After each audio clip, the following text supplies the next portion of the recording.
ఇప్పుడు కాంగ్రెస్ నేత మూషిని రామకృష్ణ గారితో మాట్లాడదాం. నమస్తే సార్ రామకృష్ణ గారు. రామకృష్ణ గారు, బీజేపీ నేత అంటున్నారు రానున్న రోజుల్లో బీజేపీకి మాత్రమే ఆంధ్రప్రదేశ్లో కానీ ప్రజలందరూ కూడా బీజేపీనే కోరుకుంటున్నారని, కేంద్ర ప్రభుత్వంలో మరొకసారి బీజేపీ వస్తుందని చెప్పి మాట్లాడుతున్నారు. శ్రీనివాస్ గారు ఏమంటారు?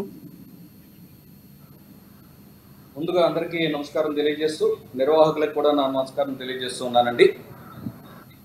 ప్రస్తుతం వారు చెప్తున్నటువంటి అంశాలు బీజేపీకి ఆంధ్రప్రదేశ్లో అటువంటి వాతావరణం ఏమీ కనిపించడం లేదండి. క్లియర్గా చెప్తున్నాను.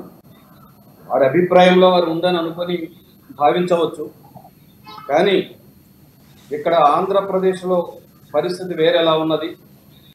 బీజేపీ విషయంలో ప్రతి వారు కూడా ఆ పార్టీ ఆంధ్రప్రదేశ్కి ప్రత్యేక హోదా ఇస్తానని చెప్పి అది ముగిసిన అధ్యాయమని ఏ రోజైతే చేశారో ఆ విధంగా ఇక్కడ పాలన చేసినటువంటి తెలుగుదేశం పార్టీ కానీ, ప్రస్తుతం అధికారంలో ఉన్నటువంటి మన జగన్మోహన్ రెడ్డి గారి వైసీపీ ప్రభుత్వం కానీ ప్రత్యేక హోదా తీసుకురాలేకపోవడం, కేంద్ర ప్రభుత్వం ఇవ్వాలని మొండి చేయి చూపి దగా చేయడం వల్ల ఆంధ్ర రాష్ట్ర ప్రజలు బీజేపీకి ప్రభుత్వానికి పూర్తిగా వ్యతిరేకంగా ఉన్నారని చెప్తున్నానండి. రామకృష్ణ గారు,